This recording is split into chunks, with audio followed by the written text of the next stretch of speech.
We've been so fortunate in that our constituency, the artists, arts organization leadership boards, community members have been incredible throughout the state, Republican and Democrat.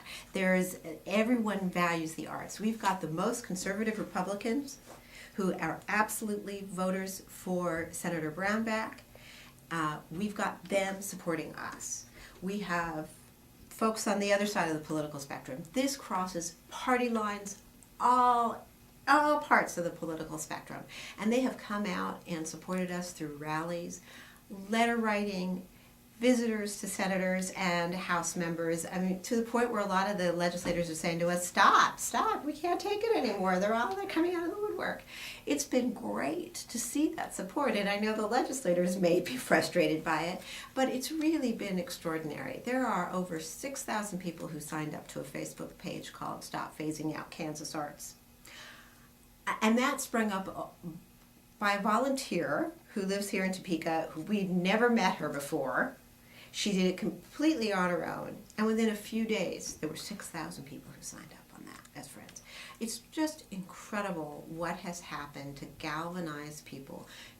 Arts folks are going out to legislative coffees and breakfasts, and they're the ones showing up and saying, wait a minute, what about the arts? It's that pressure that constituents are placing on their legislators that are making legislators think twice about this. And that's really where it is. It's in the hands of the legislature now. The governor made his proposal. It's up to the legislature to stop it. We are hoping that it will, and then it will be up to the legislature to fund us. So this is a long process. It will continue through the end of the legislative session at the end of May. We hope that we're here. We expect to be here to see it happen, and we expect to be here next year because we know that this is the right thing to do for Kansas and for its people. And what's so gratifying is the people of Kansas have stood up and said, this is what's right.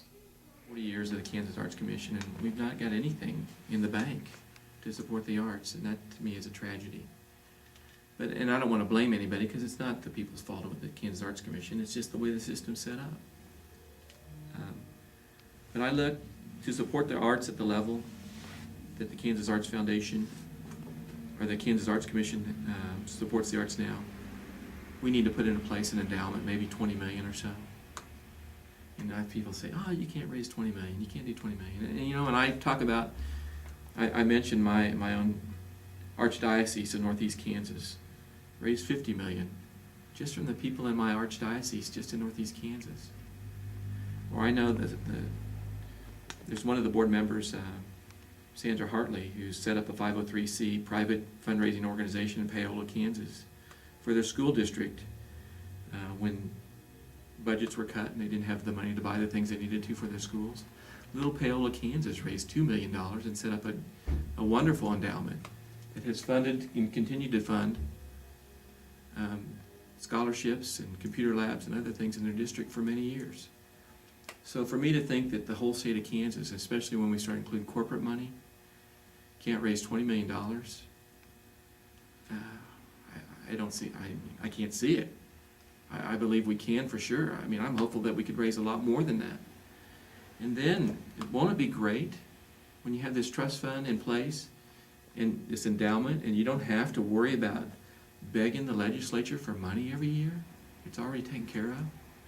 We've got an endowment for the arts that's growing. I don't know. I get excited when I talk about that. I think that's going to be a great deal for the arts in Kansas.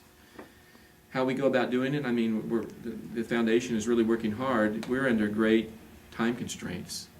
That's the big problem for us right now. The foundation is already organized, incorporated, filed for tax-exempt status, has articles and legal mechanism for operating. We've expanded the board from an original 8 members to almost 20 members now, people from across the state, people with vast experience in the arts and with fundraising as well. And I don't know, I think the pieces are in place for this to be really good. I just hope at some point down the line here, everybody will get on the same page and just start supporting the arts and build this endowment for the arts in Kansas, and then I think we'll see a lot of that animosity and that worry and that anxiety that everybody's expressing go away, and we'll have really a great arts environment in Kansas.